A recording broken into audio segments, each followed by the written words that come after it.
Hi, I'm Kimberly, the Metro West Rose Princess, and today I'll be reading Cinderella, which is a really important story to me when I was young because it showed that any girl can be a princess if she tries her best. And here we go. There was once a man who, having lost his wife, decided to marry again so that his gentle daughter might have a mother to care for her. But, alas, his new wife was proud and haughty, and she had two ill-tempered daughters who were not at all kind to the child. They dressed her in rags and called her Cinderella. Now, on a certain day, the king announced a great ball in honor of his son, the prince, to which all the ladies of the land were invited. Poor Cinderella had to work harder than ever, helping her stepsisters dress for the ball. After they had left in all their finery, Cinderella wept bitterly. "Oh, I would so like to have gone to the ball," she cried. At that moment, her kind fairy godmother appeared. "Hush, child," said the old lady. "You shall go to the ball. Fetch me a fat pumpkin, 6 mice, and a rat and 6 lizards from the garden wall." Cinderella quickly did as she was told. Then her godmother, with a touch of her wand, turned the pumpkin into a coach drawn by 6 fine horses with 6 tall footmen and a handsome driver.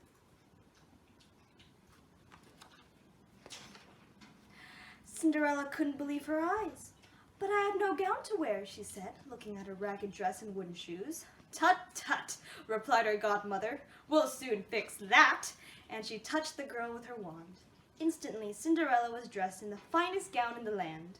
"Now off you go," said the old lady, "but you must leave the ball before the clock strikes 12, for at that moment my magic ends and everything will be as it was before." Thanking her with all her heart and promising to obey, Cinderella drove off to the king's palace. I really like this illustration. No sooner had Cinderella arrived than the prince saw her coming down the grand staircase of the ballroom. He was instantly overwhelmed by her beauty, and he hastened to dance with her.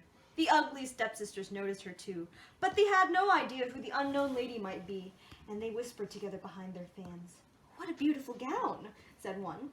"And such a lovely face," said the other. "Now the prince won't even look at us for the rest of the evening."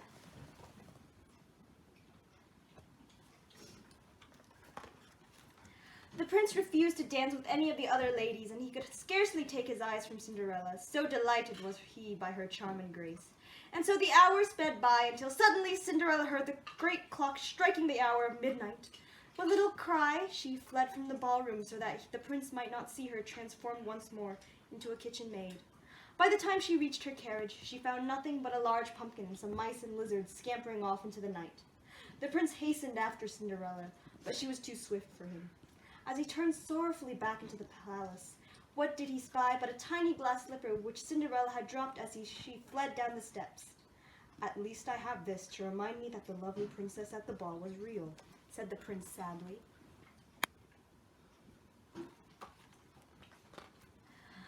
But the next day, excitement spread throughout the whole kingdom. The prince had declared that the lady whose foot fitted the glass slipper would become his bride. From house to house went the royal messenger, giving everyone a chance to try on the shoe. When he arrived at the home of Cinderella, each of the ugly stepsisters tried to squeeze her foot into the tiny shoe, but to no avail. Then Cinderella spoke up, asking to be allowed to try on the shoe.